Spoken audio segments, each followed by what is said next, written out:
Now we move on because there's a few more members that we would love to showcase you and to share their stories. And I'm handing over to Ruth, who will MC us through the next section. So thank you so much, everybody, for listening and enjoy.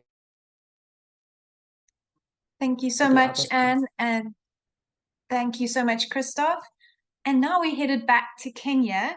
And I think I saw Ali online, and he is speaking to us today on behalf of Silas Camp and chatting to us about the introduction of conservation tech in the Masai Mara. Maybe do you want to share your presentation, Ali? Sure. Hi, everyone. Good afternoon from Kenya. Can everyone see that?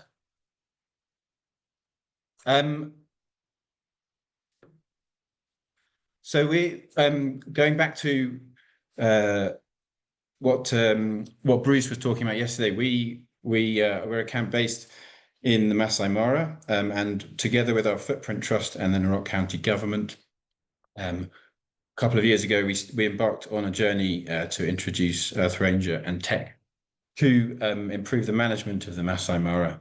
Now, Silas Camp is a small camp on the edge of the Tanzanian border, so bordering the Serengeti. It became a member of the Long Run in 2022. It's got 7 tents and has been on site for nearly 20 years. As you can see, it's located in the Masai Mara Reserve, and the Masai Mara Reserve is managed by the Narok County government. So we've worked in partnership with them, resonating a little bit with what Christoph was just saying, making sure that the government were involved, but giving and building the capacity. Historically, the Masai Mara has had problems with its protected area management. So there was no management plan. There's quite a lot of politics in the area, and multi-stakeholders add to that complexity. There's also limited resources and funds available historically for protected area management. And there's also lack of capacity, especially when it comes to tech. And that's resulted previously in limited protected area management, limited ecological and wildlife management and monitoring as well. The Mara has a poor reputation. I think a lot of people would agree. Unfortunately, when it comes to tourism, over-tourism has become a big problem, and that hasn't been helped by poor tourism management. And also, there's human-wildlife conflict and livestock encroachment. So at the end of 2022, a lot of things changed. There was a new government and a new governor, and our managing director had recently been to a meeting at Barana, a long-run meeting, and learned about Earth Ranger. And he took that opportunity to present the idea of bringing technology in Earth Ranger to the Mara, to the governor, and incorporating it into the newly planned management plan for the reserve, which the governor very duly welcomed.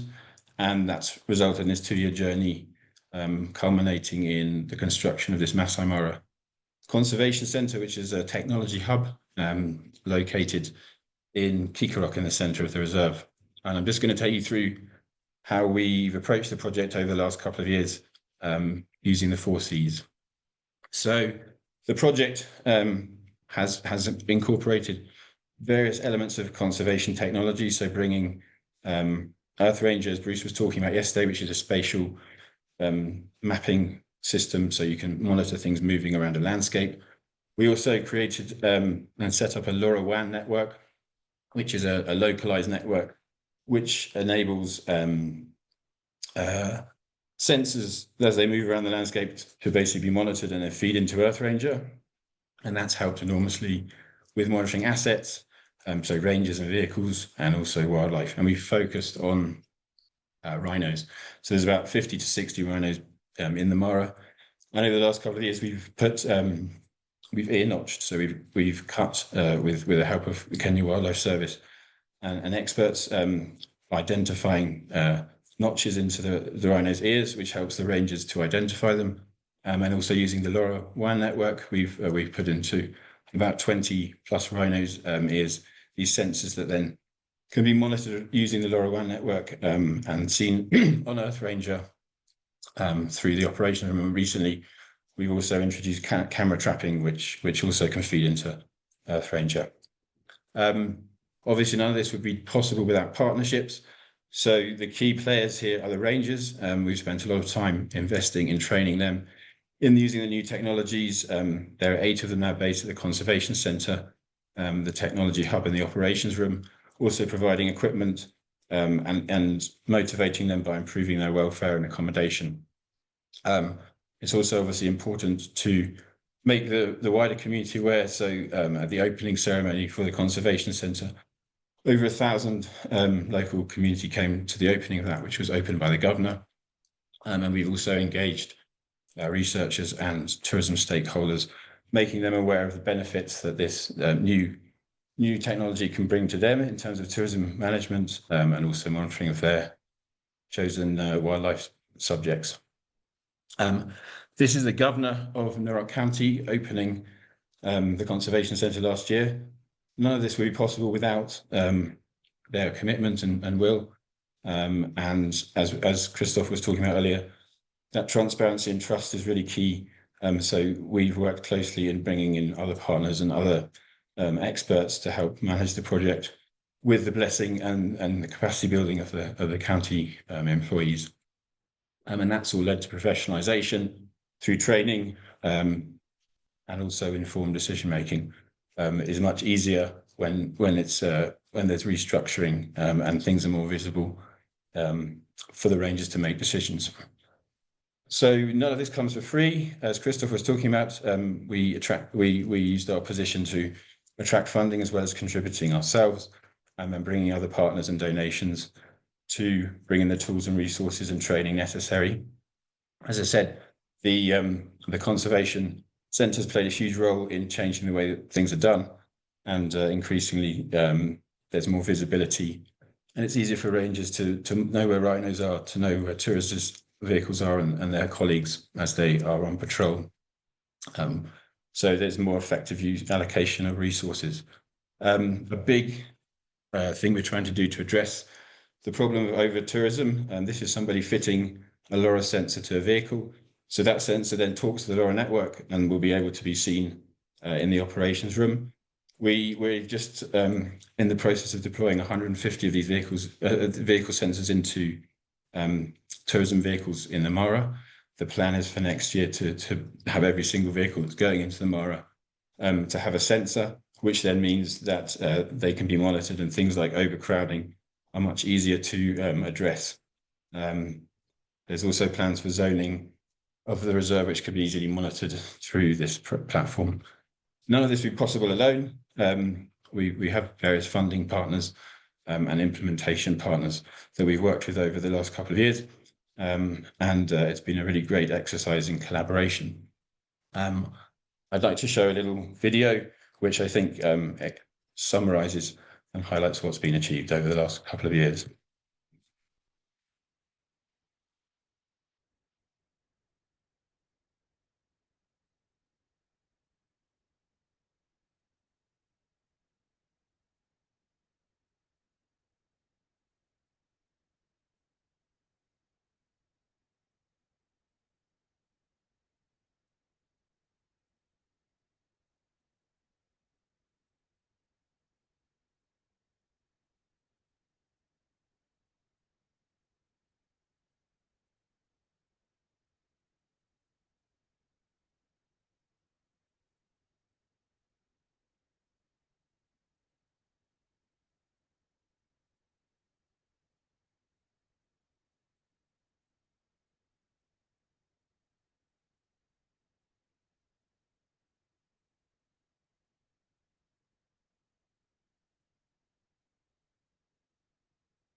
So I hope that shows what we've been able to do and the impact we've been able to have over the last couple of years. And as I say, our next big challenge is to try and address the over-tourism problem. So watch this space.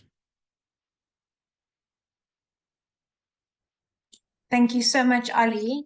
I think it's really fantastic what the strides you've made, and particularly the possibilities that the LoRa network is going to offer to the Mara to address some of the massive challenges that you all are facing.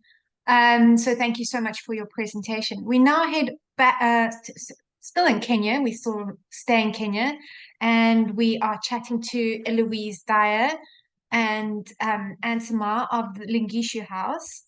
So one of the long run GRs. Hi guys, and they chatting to us today about the 4C sustainability champions at every level of the organization, and about building a culture of impact ownership. So thank you so much for joining, guys, and over to you. Great, thank you very much. Hopefully you can see our screen. As Ruth said, we're going to talk to you about Lingishu and about the 4C sustainability champions that we have in place and how the 4C culture is present on different levels. So Lingishu is on Borana Conservancy, which is in northern Kenya. We are an exclusive use private home right in the middle of the conservancy, and the conservancy focuses on black rhino population. So we have both black and white rhino, as well as the rest of the big five and many other endangered species. We have 6 bedrooms, so our rates work on a minimum of 6 guests and a maximum of 12 guests across 4 different cottages.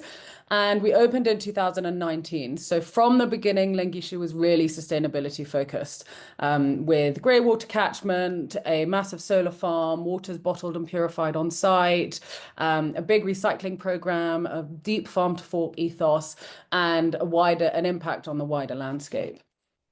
So in terms of guest engagement and guest activities, we offer the more traditional safari activities like game driving and bushwalks, but we also try and get guests to go beyond those. So we do mountain biking and e-biking across the conservancy, horse riding, rhino tracking with our rangers, which gives a really great insight into how the conservancy is run. And then the team at Lingishu also does cultural nights and tries to educate the guests as much as possible on the 4 Cs. So Anne here is going to tell you a little bit more about that. Well, good afternoon and good evening, wherever you are. My name is Anne Simia. I'm the Sustainability Coordinator Lingishu. To begin with, our challenge of the day is how to build a culture of impact ownership at every level. As everyone has talked yesterday and today about communities plays a vital role in our companies of operation. So at Lingishu, 80% of our employees are from the community, with 2 casual and interns every month, according to how busy we are. Moving on swiftly, I'm talking about sustainability champions. So we introduced sustainability champions around 2023, where we picked the sustainability champions from each department representing a specific C, that is community, culture, conservation, and commerce. So what do the sustainability champions do? The sustainability champions do talk about a specific C throughout the month. And after the end of the month, they do a report indicating the successes of the C, the challenges of the C, and recommendation. What can we do to improve about the C? Some of the roles of the sustainability champions, or just to mention, with the Sustainability Champions program, we develop a program called Guardians of the Seas. So we are taking it on a personal level. We want the guardians to be there to share their stories. What do they do on a personal level? So what are some of the roles of the sustainability champions? To create awareness among the team members and our guests, just to tell the sustainability effort we do in-house. They hold regular meetings among the staff to share what some of the things we are doing among the Cs. They foster collaboration among departments. What do I mean by that? Since we are picking champions from each department, they will be able to understand the challenges each department is going through. So they will share, they'll come up with solution to every department. And encourage team to share their stories. We encourage our team to share their stories. What are they doing when they're at home to sustainability, workplace, their staff camp? It may encourage someone else to change and see sustainability is something good to adapt. Just to mention few of our projects that we have achieved through the internal community. I'll start by what our directors have supported. They have supported a yearly sanitary project. So through this project, we have supported like 4 schools around the conservancy with an impact of more than 250 girls. Why did we choose to run with the sanitary towel project? One is to reduce absenteeism of girls in school, to help them reduce the early dropouts and maybe help them improve their performance. It's so challenging when you go to a school and a girl cannot access a simple thing like a sanitary towel. So that's why we decided to run with the project, just to help the girls catch up with the rest of the world. Secondly, they have supported a school at Locusero where they have done electric fence, renovated a kitchen, and they have donated water tanks to help them collect and store water. Through our guest collaboration, we have done a massive project at Olkinge School where they have constructed 8 houses for the teachers, a fence, a modern dining hall, and a whole boarding section. And that was we launched the project last year through Borana Education Project, and we handed it to the Mayanat community. And through our amazing staff, we have developed our second green zone last month, but where we planted around above 300 indigenous trees around the property. And through our staff, we are supporting a school at Isiolo called Winds of Hope, where we donate all our recyclable items and we do a feeding program through that.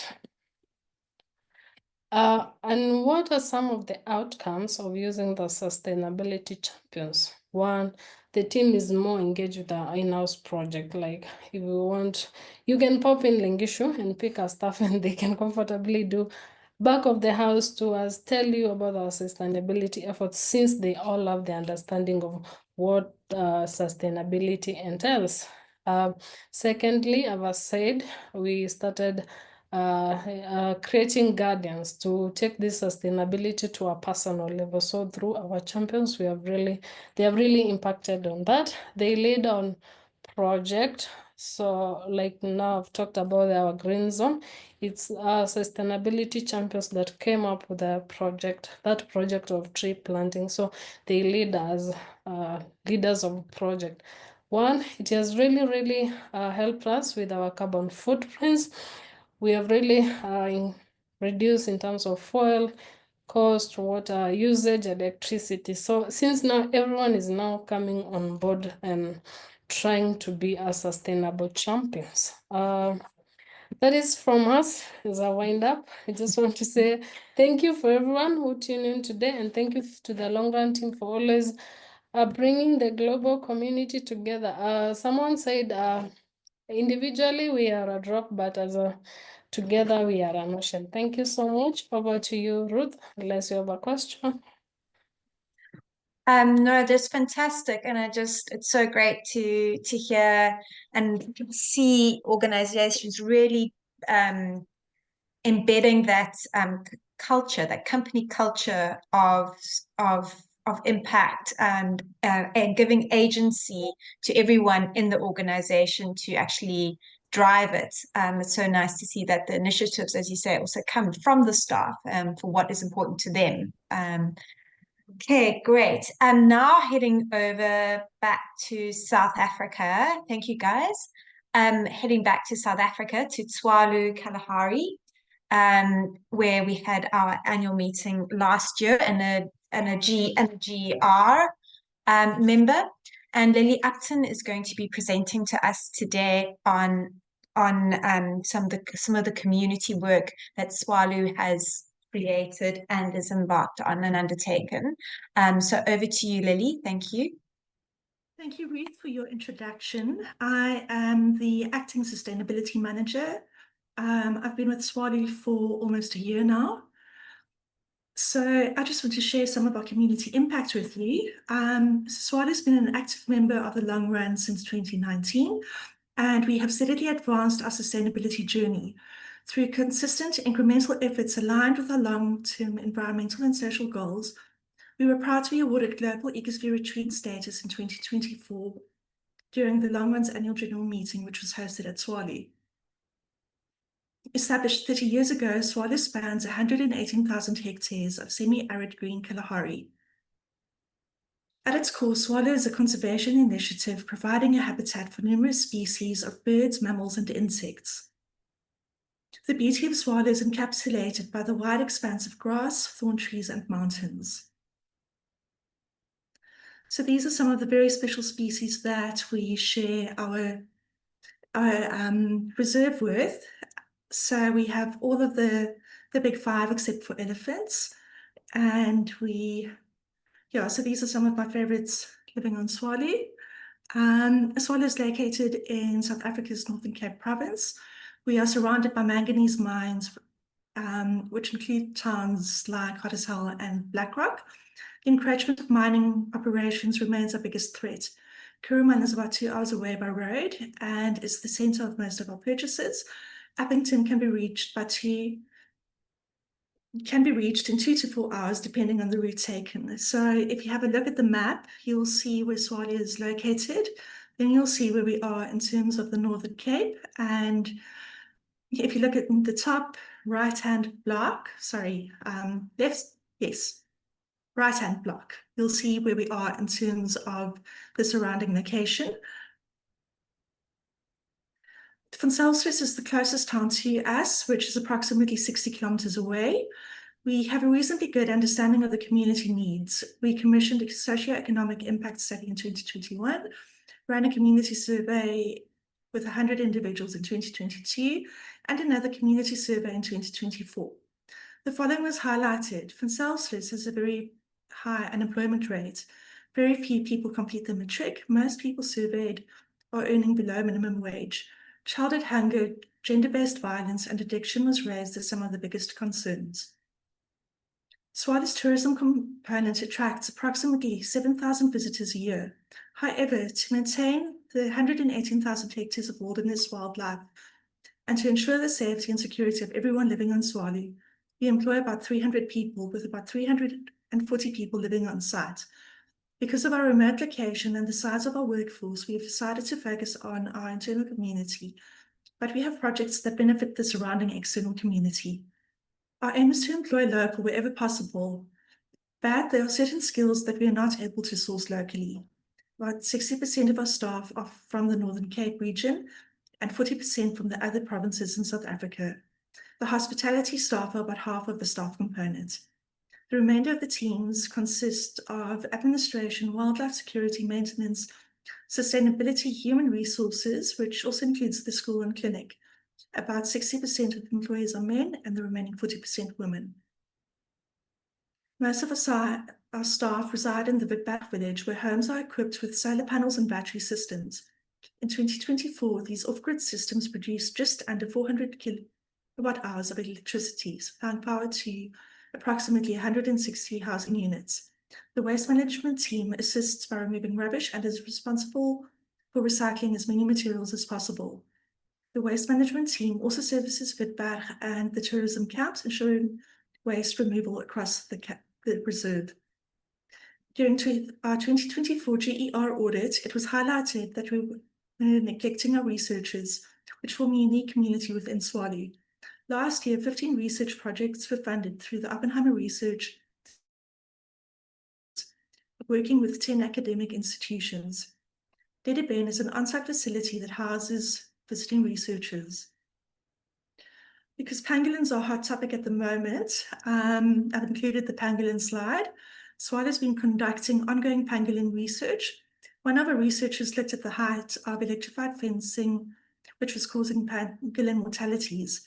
As a result, the height of the electrified fencing has been adjusted, and we have seen a dramatic decrease in pangolin deaths. So that's just one example of how research has influenced management of the reserve.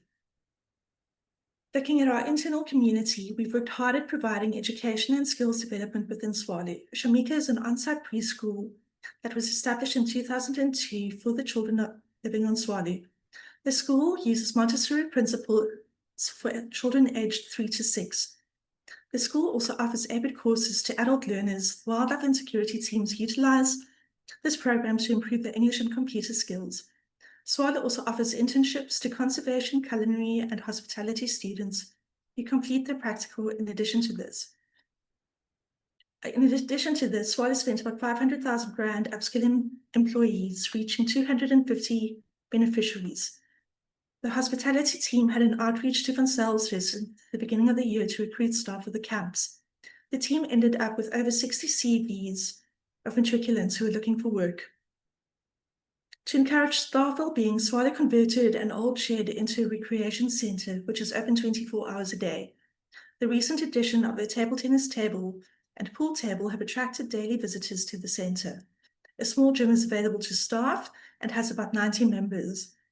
The shop was established in 2024 and has been operational for just over a year.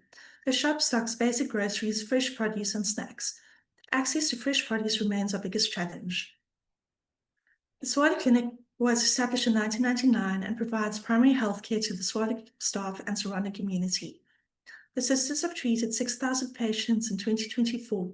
A doctor visits the facility once a week and sees patients from Swale and the community. The sisters have an annual outreach to local schools to ensure that learners under 6 are immunized. The healthcare services are provided to the community free of charge.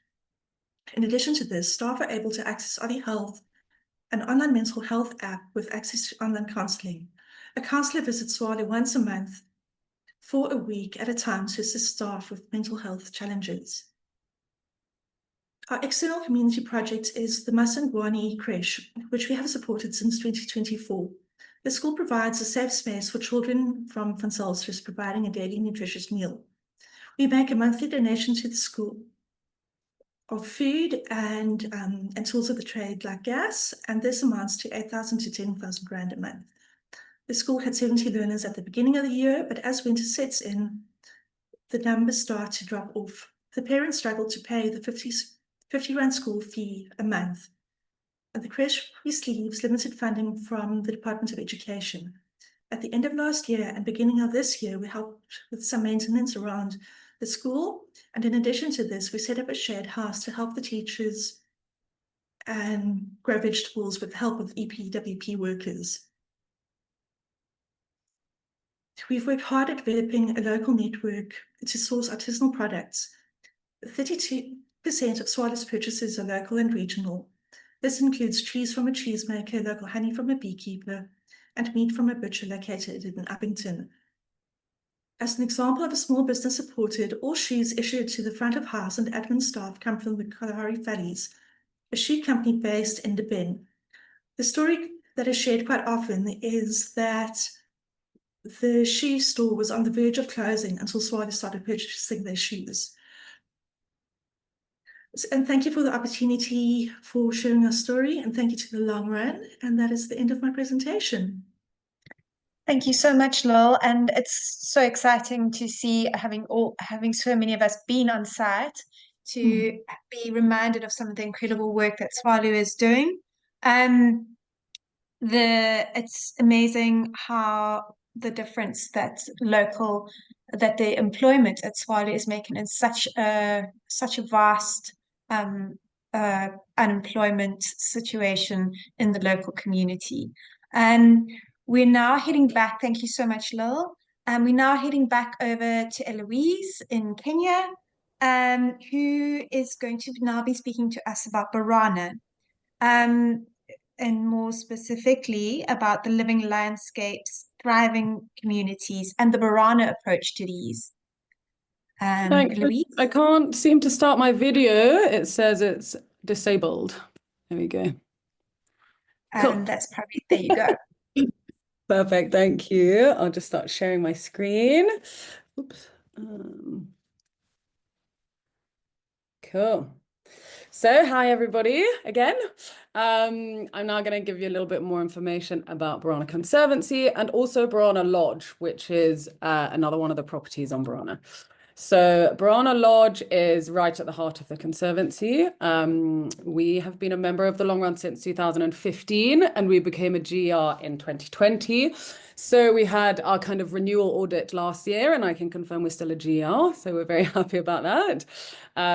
We have got 8 bedrooms in 6 cottages, so very small property. We get a lot of honeymooners, older couples, young families, and we also get a lot of horse riders. So we are all for conservation. And this means that all of the retained earnings, all of the profits that are generated by guest stays at the lodge are invested back into the core operational costs of the Conservancy. So we have also replaced our conservation fees with a 24% contribution to conservation. So this means that when our lodge is full during high season and the rates are higher, our guests are actually contributing more than the baseline conservation fees. And that also reflects the use that we get of the Conservancy. So we are completely transparent. We try and be as transparent as possible with our entire kind of guest experience from pre-arrival to post-arrival. And with the help of the long run, we are giving our guests an impact bill. So they get given this on the day of their arrival, and it shows exactly where their money is going based on the rack rates that they pay. So it shows how much of their rate is a conservation fee, how much goes towards staff and salaries, operational costs, etc. So if you want to see a little bit more about that, you can visit our website. And then with our activities, we, similarly to Lengishu, try and encourage guests to get out of a vehicle and go beyond the game drive. So we have horse riding, walking, fly camping, e-biking, mountain biking, and we really try and encourage our guests to take part in the behind the scenes of conservation activities.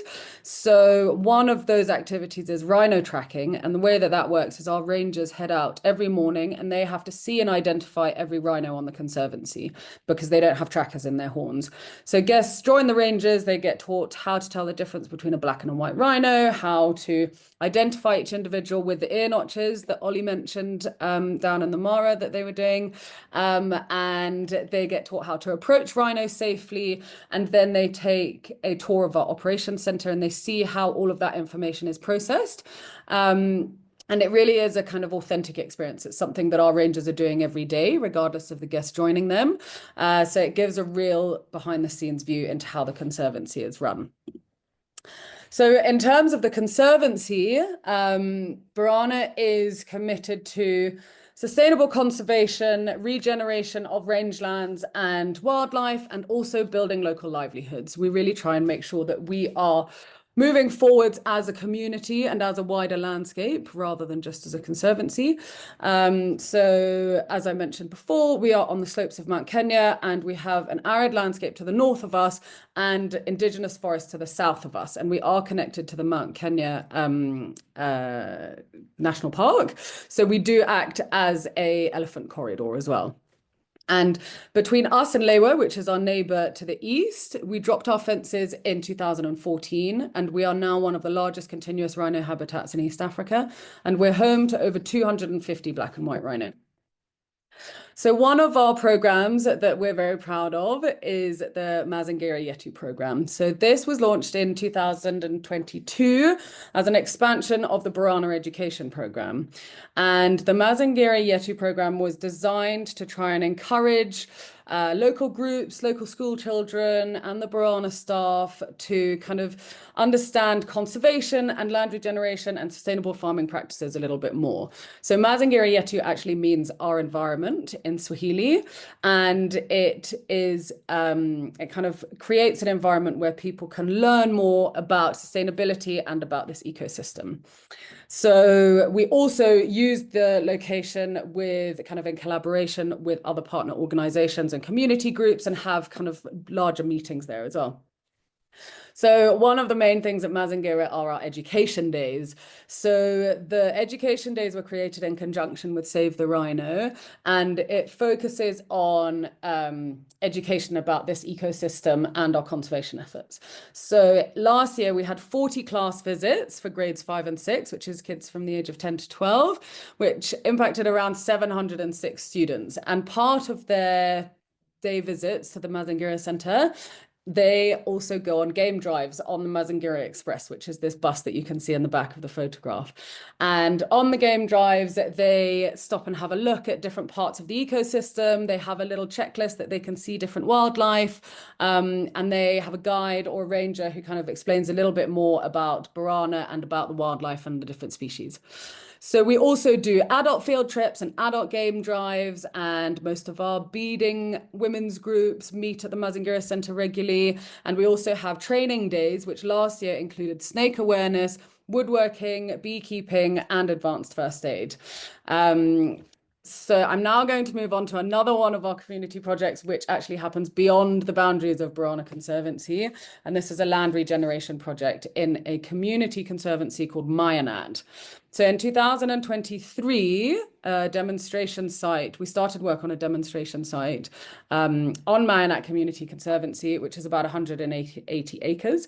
And the site was severely degraded, as you can see in this photo in the bottom left. There were lots of erosion gullies, there was serious overgrazing, and a lot of the community members in that area are traditionally pastoralists. So they do depend on ground cover, on grass, and on general soil health for the well-being of their livestock. So to try and restore this kind of part of the landscape, we worked with the community and kind of tried to excluded livestock for the first couple of months and dug swales, which are ditches on contour, and we also dug semicircular bunds. So there were then a couple of grass seeds planted, and then livestock was reintroduced on a planned grazing strategy. So you can see from these photos that the results have been absolutely amazing. So you can see the semicircular bunds with a bit of rainwater in them and how they slow down the rainwater during the rainy season. So we've had a huge reduction in soil erosion. We've had a massive increase in ground cover and in indigenous grasses. And now the project has expanded to over 1,000 acres, and we hopefully have got more on the way. So this has secured grazing and sustainable grazing for over 6,000 community members who are part of the Community Conservancy. And importantly, this project is driven by the community, and Borana is only providing financial and technical support. So it really is something which is owned by the people who live in the landscape. So yeah, I think I've managed to whiz through and skim the surface of what our projects are, but if you want a little bit more information, reach out or have a look at our websites. Thank you, Eloise. Yes, it's definitely, there's just so much and so many amazing stories on Borana. And as always, you bring so much bubbly energy to the stories, which is great. I'm going to be handing back over. We're heading back into Latin America now, I think. But in the meantime, I'm handing back over to Joanna, our regional hub head in Latin America. So over to you, Joanna. Thanks, Ruth, and thanks, Eloise. Yeah, that was great, and I'm very excited to introduce Latin America now for our last section. It's always Kenya, such a great, and Southern Africa, a great sort of tone to transition into Latin America. So we're keeping that, and we're starting with Argentina, with Estancia Pampa Grande. So I want to introduce Lucia Alvarado, who's the kind of general manager, hospitality manager at Estancia Pampa Grande. Hi, Lucia. You're unmute. You're muted. There we go. Hi, I I'm can hear here. you now. I'll share the There. screen for you. So let me know when you can see. There we go. Yeah. Well, my name is Lucia. I live in Estancia Pampa Grande. The estancia is in Huachipas, Argentina, located in a valley at 1,700 meters of altitude, within 30,000 hectares of land in Argentina. The estancia is an historical site having belonged to General Arenales, one of the key military leaders who contributed to the birth of the new nation. It has an incredible biodiversity, rich in rare trees, bird species, including the condor, the puma, corzuelas, and 200 horses. 4,060 hectares are dedicated to the organic agriculture and cattle raising, following sustainable and rational practices.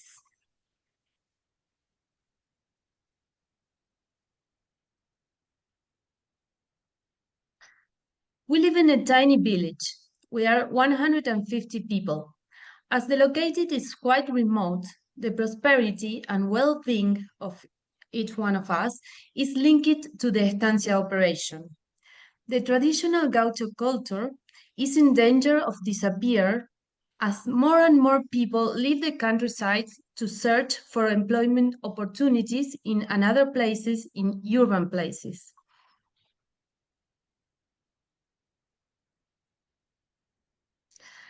Maintaining the cattle raising is not just an income stream, but a cultural practice that preserves the traditional way of life for generations.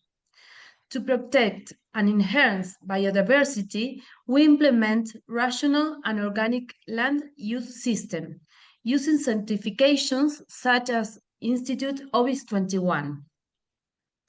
In the tourism side, women can play a central role, maintaining and passing down traditional culinary knowledge and running the hospitality operation, creating jobs specifically for them. Through tourism, we can diversify income, stimulate the growth of local suppliers, and give value to the gaucho culture, and of course to the culinary culture.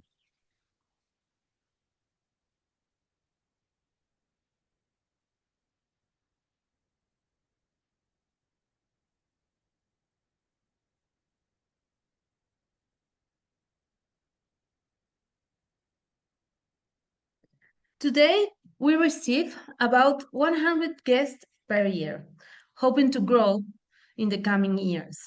We have been able to fund a modernization of last century infrastructure in the village, improving the living conditions. We are employing now 9 women of the community, trying them in hospitality.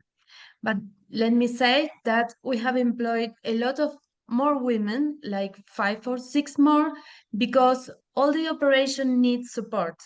For example, in my case, I live alone with my daughter and I need someone to help me, and I employ a woman who helped me in the operation. The operation have also provided funding for the local school, where 31 children study, including my daughter.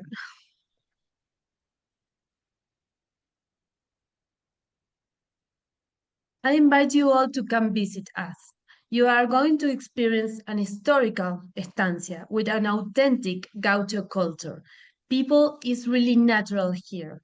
Experience the local cuisine and horseback riding in a beautiful landscape. Learn about our ancestral culture with cave paintings and archaeological artifacts of the Huachipas tribe, because we are inside this valley that the old people who live in the valley was the Huachipas tribe.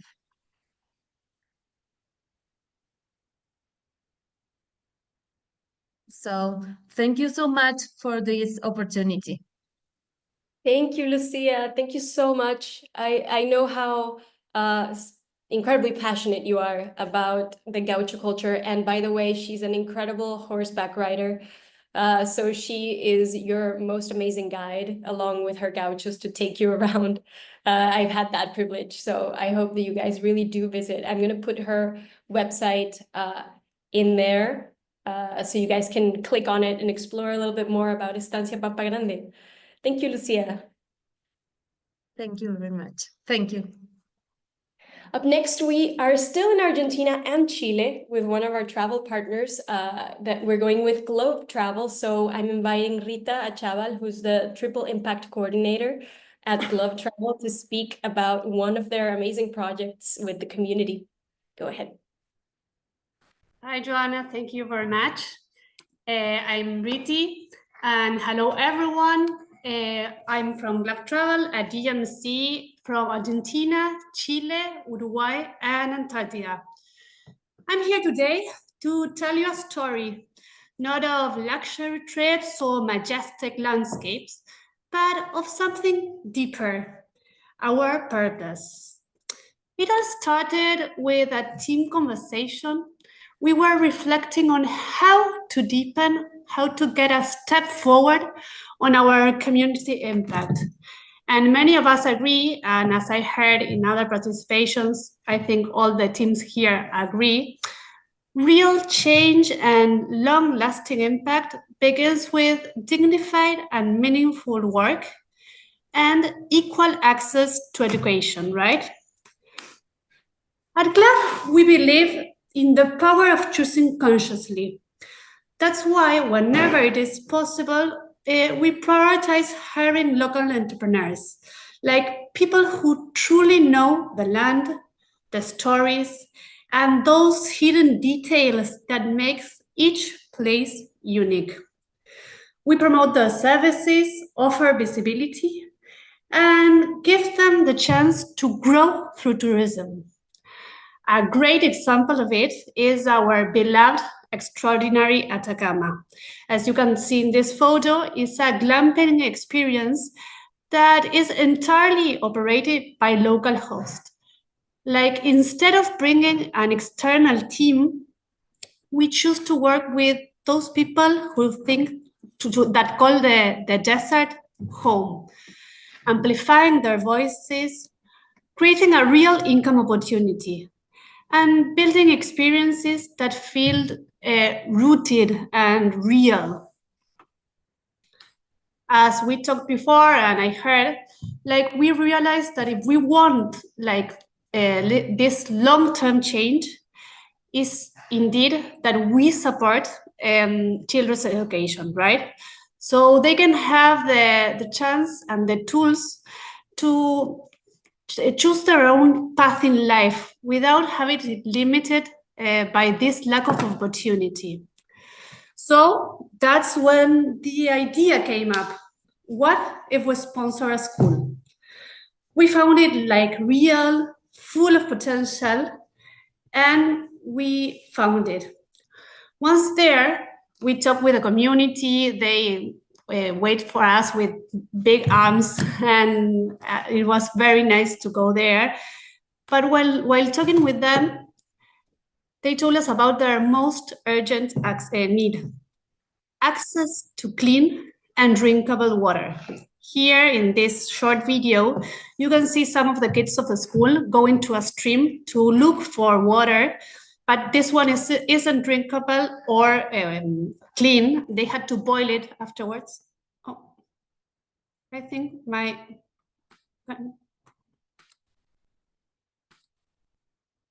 you can see it? Yes. Sorry, Yes. I took it off of your, I'm sharing myself so that I can move the screen. Let me know if it's in the correct. Okay. Yes, sorry, here. Here you can see the kids going to a stream to look for the water, and they had to boil it. So now let me ask you something. Isn't like deeply ironic that just 90 minutes away is one of the wettest part you can see behind this video, one of the wettest parts in the world, the biggest waterfall in the planet, where water comes from every direction, and there are still families that don't have water. to drink. So we decided to put hands-on. We included a $10 fee in each of our trips to Argentina, and we connected with a foundation that it's called Ecologista Verde, where they are based in Misiones, and they served us as a bridge between the community and us. As they are based there in Misiones, they helped us to get to know the context and also provide us the suppliers to install the water pump. In the video, you can see Joanna, you're sharing it. Sorry.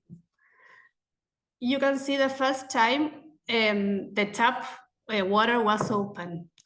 Like 300 families now have access to clean and drinkable water.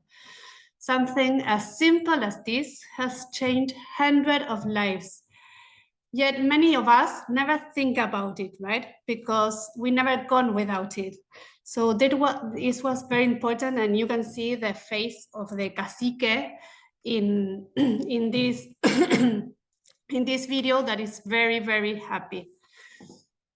We thought we were bringing change to this community, but something shifted, because while we were focused on what we could give, they gave us something far greater. They gave us perspective, they gave us connection, they gave us a lesson in what it means to live in a true community, and the connection with this community, with the land. It was like very important for us.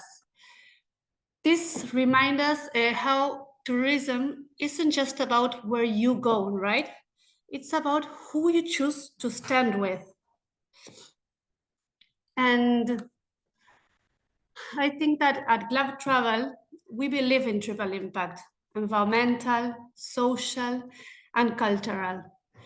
And this project, and a lot of our other projects we have at GLAB, brought our mission to life.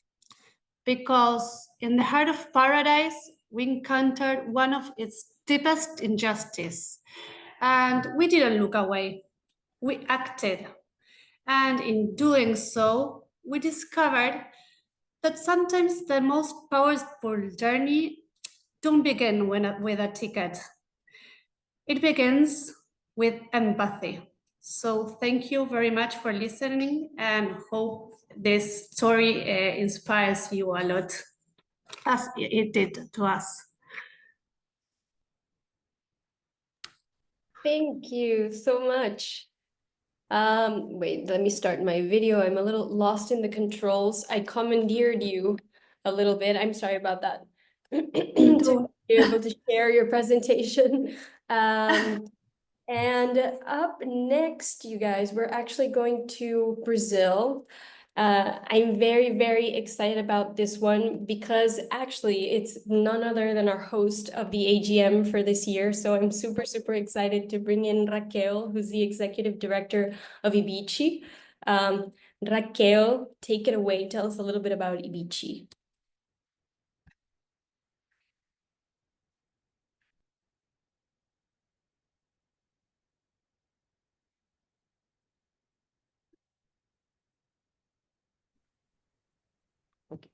Now, yes. Hi, everyone. I will put here they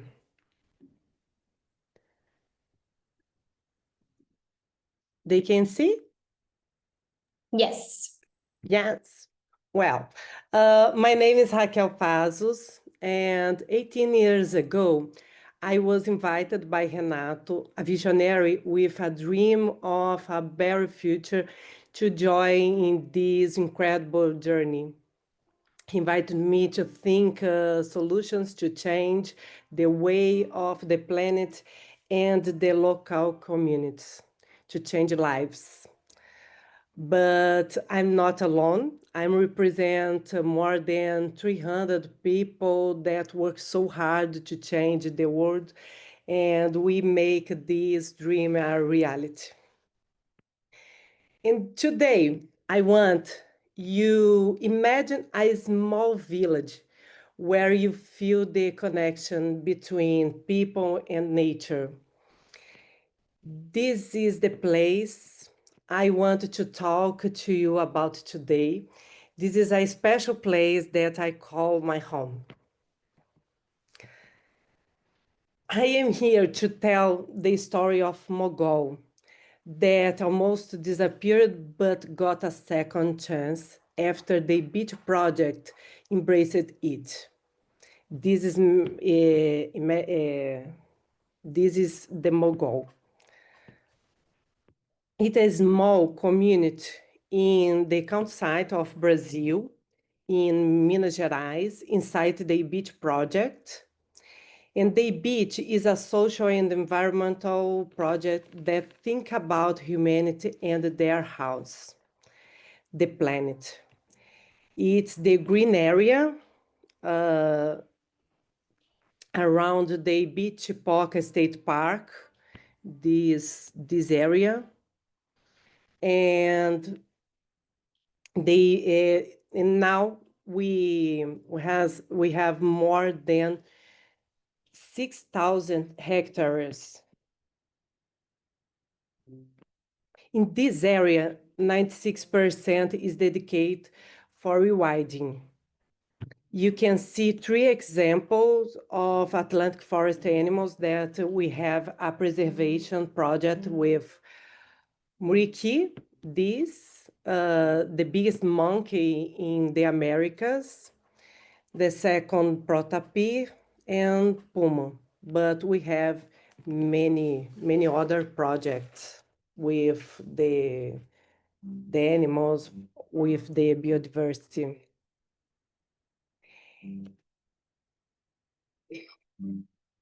But what is our challenge? It's not only the beach challenge, but all of people that is now in this meeting. The challenge for humanity is to have the humility to reconnect with nature. And nature is not out there. We are also nature.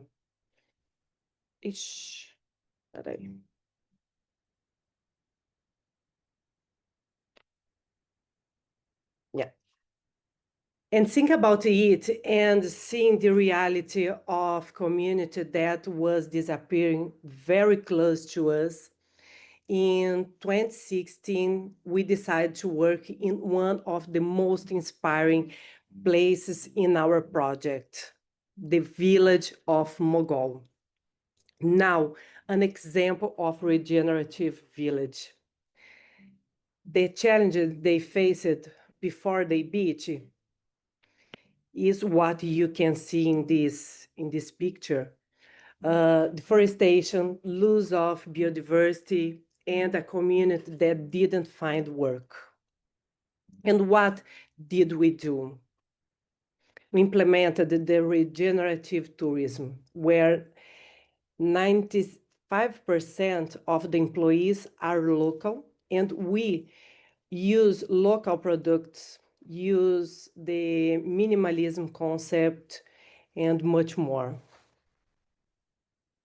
We implemented in Mogol a small school in the community, showing that good education is possible within the village. Before this school, children needed to commute 4 hours per day to study. We work on social environmental education in this school and also with the school in the communities around the beach, and change the ego focus for eco focus. We value art. In this picture, you can see the statues that were in the Burning Man and now are in the beach. You can see in October and in such a very special place. We value local culture. We value the gastronomy. And in this, I wanted to do a mention. In Mogol, we have the Yuca restaurant for the guests, and it's a vegetarian vegan gastronomy. And why? Because we want people to reflect about the high consumption of animals protein that degrades the plant so much. And we produce organic vegetables and cereals, and what we don't produce, we buy from local entrepreneurs. We care about waste production and have a place for the community to collect and recycle the waste, because considering the plant, there isn't throwaway. We incentivize conscious mobility. In this example, you have the bike, the electric car, and walking. And to end this presentation, I want to present the we built an indigenous hut in Mogol, which became a symbol of our commitment to preserving cultural heritage, and it is the most sustainable building. You can stay in this hut. The guests love this experience, and we have meeting, celebration. Well, the Mogol, it's an example, the forsaken town that became the heart of a regeneration project with tourism. Thank you. Thank you, Raquel. I'm having some tech issues with the sharing. Yeah. Yeah, it happened to me as well. I don't know what's happening. We practice and then from time to time it happens. But this was amazing. I'm so excited for people to see Ibichi live. It's really an incredible place that is hard to explain, and once you go there, no, flowers in your heart. So thank you so much for sharing with us. We have one more presentation, which is all the way in Costa Rica, with Adrián Garcia, who presented yesterday as well. He's the Chief Information Officer at Buena, and he's going to talk this time about La Parrillos, which is a lodge in a completely different place. So Adrián, just take us away. Thank you, wonderful. And good morning, afternoon, or evening, wherever you are in the globe. I am one of those, certainly, that is excited about Ibichi and participating in this year's annual meeting of the long run. So I'm most excited to see all these things firsthand, and the beautiful project they have built in this area of Brazil. Okay, so now we move to Costa Rica in the south of the country, where we have one of our properties called La Barrios. This is a picture of where the hotel is. The white block of text that says La Barrios is exactly where the hotel is, or most of the property. You see a little one of the rooms in the bottom left, and well, the cool thing about La Barrios, when you look it up on Google, is known to be the world's original eco lodge. When it was founded in 1993 in a very remote area next to a national park. The hotel is hosted in a 1,000-acre private reserve where we have the hotel, of course, but the rest is mostly for conservation as an adjacent private park to the national one that the government has. And is, of course, the home of diverse wildlife and beautiful things you can do in the ocean, like whale watching and other things. Interesting fact is that sometimes people, guests, tell us that they were able to see more wildlife within our property than the park, the national park, which is huge.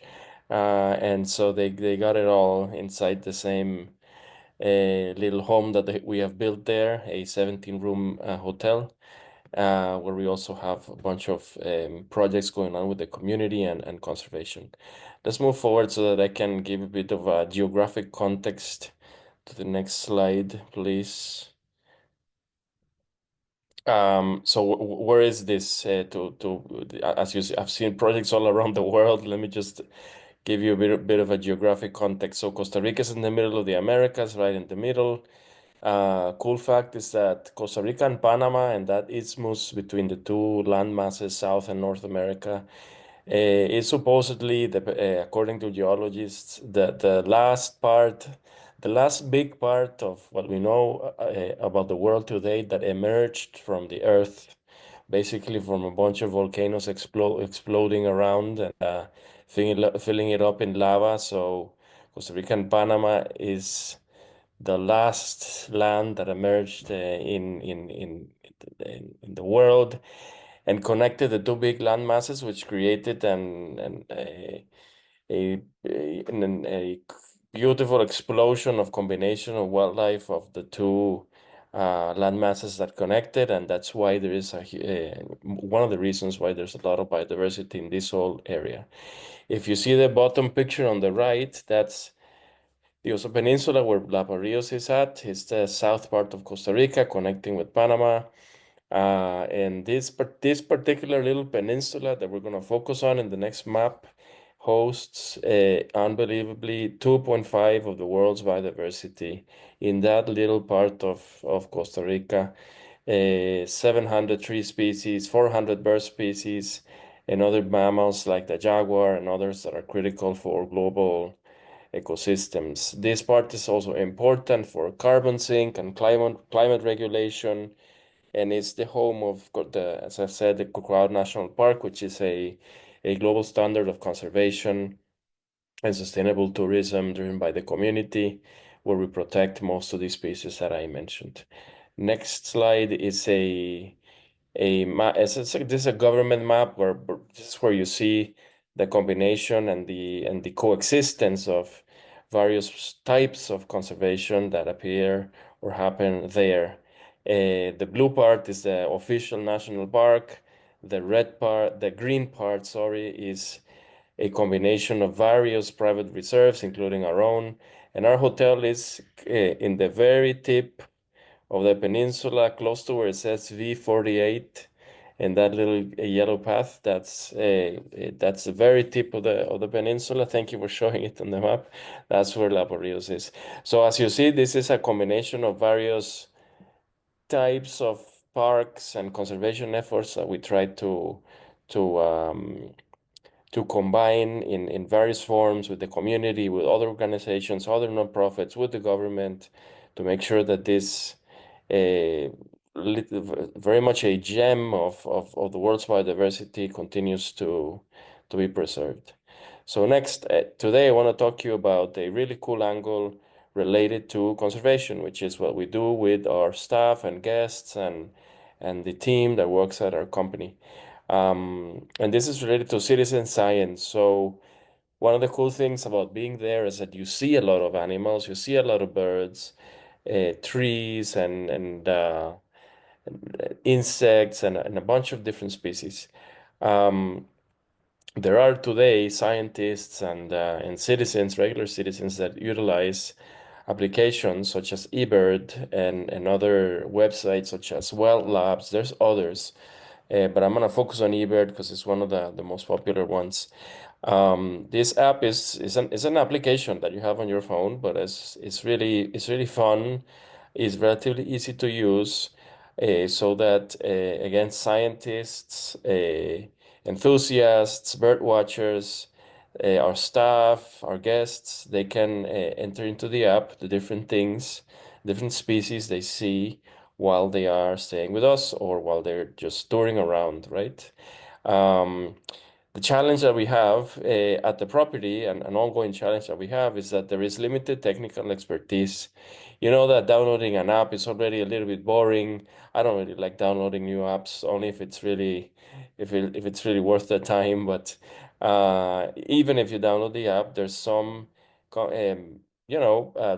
technical matters as to, okay, how do I record the exact geographic location?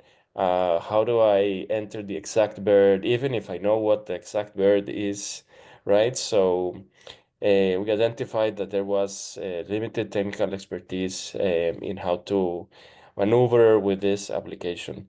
Number two, of course, not surprisingly, there are connectivity constraints. The beautiful forest of Corcovado does not have a Wi-Fi all over, of course, and or even cell phone signal in some locations, although it has been better lately, but there is limited internet access. So I get worried. Okay, I'm here, I'm in the middle of the national park. I identified this really cool bird, but how does the app, is it going to recognize the right location when I'm entering this? So that's a little bit of a challenge, especially with regular citizens like myself that are trying to enthusiastically enter new information into the database. And then the last challenge is balancing engagement with accuracy, right? Because as we have enthusiasts recording these new species, sometimes it's not exactly the bird that they are entering. Sometimes it's not the exact location. They put the new data that they entered, that they found, as if it was next to the restaurant, which is not. But maybe they're doing that while they're having dinner at night. So balancing this sort of engagement and people being enthusiastic about it with the accuracy of the data is also another part of the challenge. If we move to the next, what do we do to basically what do we do and what are we doing constantly? By the way, on the right, you see our account on eBird. We have used it. I think we're one of the first users of this app. We have used it for a long time, more than a decade. This is basically the summary of the things that you are able to see. Normally, this app is used by our staff only. So the species you see here by year or different other sorts of data are species that are entered by our naturalist guides. But of course, in the Lapa Rios location, Cabo Matapalo, where we're at, and the broader Corcovado National Park area, there are a bunch of users. It could be our guests, could be some of our staff members that are huge bird watchers and enthusiasts of various types of elements of nature. Some are bird watchers, some really like trees. I really like trees personally. So if you would see my app is mostly charged with not that many birds, because I use another app, iNaturalist, for plants, right? So what do we do? So we need to do training programs, right? So there was an implementation of some workshops led by our expert naturalist guides to train staff that were interested in using the app. It's not an obligation. It's just something cool to do, literally cool and interesting, and for the curious folks, so that they were able to maneuver the different technical aspects of using eBird and other apps focused on species identification. What are the data entry protocols? What if you don't have the right connectivity? How do you do that? So a comprehensive training program for the various users. A short version is given for guests so that they're able to use it the right way. Number two, offline data solutions. Now we can use Starlink, we can use other sorts of offline recording tools so that the data syncing can be done more close to real time, and we don't lose information that is related to connectivity issues in that remote area of Costa Rica. And we're going a step further where we are using these solutions to synchronize data better for these apps to host live feeds, like 4K resolution live feeds of our private reserve, where we actually see felines like the jaguar and others. That's something, a sneak preview of something that has not been announced anywhere on our platforms. So we're going to introduce a 4K live camera of the private reserve so that people can see what's going on in the forest real time in high resolution. That's going to be super cool. Possible today because of the connectivity technologies like Starlink that are available for us and the world. Lastly, if you go back quickly to the other one, structured citizen science activities, right? This is really important. There is an initiative by the application eBird and other ones that are called Global Big Days. So these are days, they're also called the BioBlitz events that are announced on social media and various other channels, so that for one specific day, there is an effort, a conscious, combined community effort by everyone that can use the app so that they can go out and seek um, X or Y or Z species that particular day, or in general, for one particular region, everyone goes out to the forest and tries to find the most species that they can. When we have guests during those global big days, then they participate and we train them fast. We say that today there's a special activity, it's the global big day. Everyone around the world, not just Costa Rica, is looking for the most quantity of species that they can find. And so it's a really engaging activity where we sometimes include local schools, of course, everyone in our staff that can be dedicated to this, guests, some of us that come from the office in San Jose in the city, and it's very exciting the amount of data that is produced during those global big days, also called the BioBlitz events. Now we can move to the next one. We're finishing up. So what is the outcome of all this? Citizen science is really cool, now supported by, and very important, by all these applications and different technologies. So there is a vast amount of information that is created to map out biodiversity, including birds, of course, but also other species, reptiles, trees, and others. Number two, as I explained, of course, increased guest and community engagement. This is something that is exciting not only because of the activity that you're doing. It's almost a game, you know. Hey, I found one, I found another one. Sometimes kids are involved with their parents when they come visit us, and so it creates a deeper connection to that place that they visited for a few days, but also they feel part of a global movement that is recording data for science, recording data for biodiversity, and this creates a culture. I put a set of words called environmental stewardship. So they become, almost like I was the police, or I was part of the army. Costa Rica doesn't have an army, but the army of friends of biodiversity in this particular area, right? And then the data shared in these applications is, of course, then used by researchers in Costa Rica and all over the world to monitor ecosystems in a place like Corcovado, as I explained in the beginning, very important for the world. And that informs policies related to the protection of this particular area, migration paths, and other things that are important, only or in a huge part supported by real-time data, which is undoubtedly the first, primary information is invaluable in various regards. So let's move to the next one. I think that's all the slides that I had. Yes, maybe.